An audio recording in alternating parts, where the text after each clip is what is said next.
Good evening and welcome to the Channel Studios here in London with your international news around the world in 5. The Catalan separatist leader Carles Puigdemont has been released from jail on the Italian island of Sardinia after a judge ruled that he could go free ahead of an October the 4th extradition hearing. Puigdemont left the jail in Sassari on Friday, a day after he had been detained by police. He is wanted in Spain for sedition for leading a 2017 secession bid for the Catalonia region, where he served as regional president at the time. Libertad! Libertad! Protesters waving Catalonia flags gathered outside the Court of Appeal in Sassari, in the island of Sardinia. Mr. Puigdemont had travelled to the Mediterranean island for a Catalan folklore festival, according to his lawyer. In Barcelona, Catalan separatists gathered in front of the Italian consulate to protest against the detention of the separatist leader. 5 climbers have died after they got caught in a sudden snowstorm on Russia's Mount Elbrus, the highest mountain in Europe located on Russia's border with Georgia. The 14 other members of the party were rescued and most of them were taken to hospital. Footage shows rescue operation in progress on the peak in the Caucasus in high winds and heavy snow while temperatures were around -20 Celsius. An organizer of the ascent explained to the TASS news agency that one woman fell ill and decided to come down with one guide. She died in her arms as the weather deteriorated catastrophically and 4 other people then died. The survivors suffered frostbite and other injuries. Evacuation orders have been issued in Northern California for those living near the FAWN fire, which has already destroyed 5,500 acres.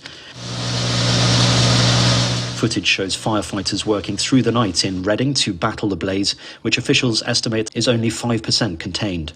California typically experiences its peak fire season in late summer and fall, but the state is on pace to see more of its landscape go up in flames this year than last, which was the worst year on record for the state. The Taliban's notorious former head of religious police has said the extreme punishments such as executions and amputations will resume in the country. Mullah Noordin Turabi, now in charge of prisons, told a news agency that amputations were necessary for security. Since taking power in Afghanistan on the 15th of August, the Taliban have been promising a milder form of rule than in their previous tenure. A dramatic image by photographer Alfonso Escalaro shows a house in the Canary Islands that has managed to escape lava from the erupting volcano. People on social media have dubbed the residence in La Palma a miracle house.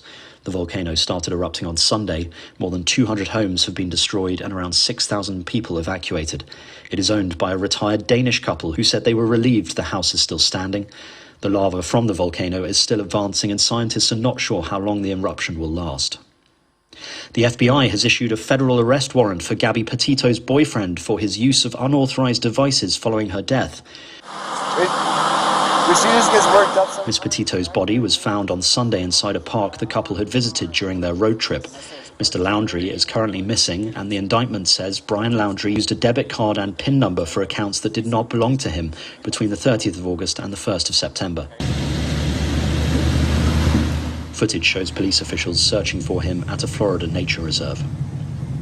2 men posing as lawyers have shot dead a notorious gangster inside a courtroom in India's capital, Delhi. They opened fire at Jitender Maan Gogi inside the courtroom where a case was being heard against him. Officials have said the police returned fire, killing the 2 men.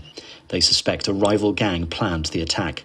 Gogi was on Delhi Police's most wanted list, and he was also an accused in dozens of cases, including murder, kidnapping and fraud. The incident has raised questions over the security of Delhi's courts.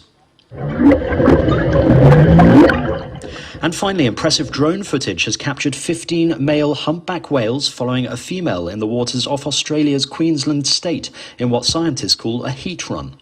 Whale researcher Dr. Olaf Meinecke has explained that normally humpback whales stay in smaller pods of 2 or 3 and less feeding, but this phenomenon can happen during their southern migration and mating period.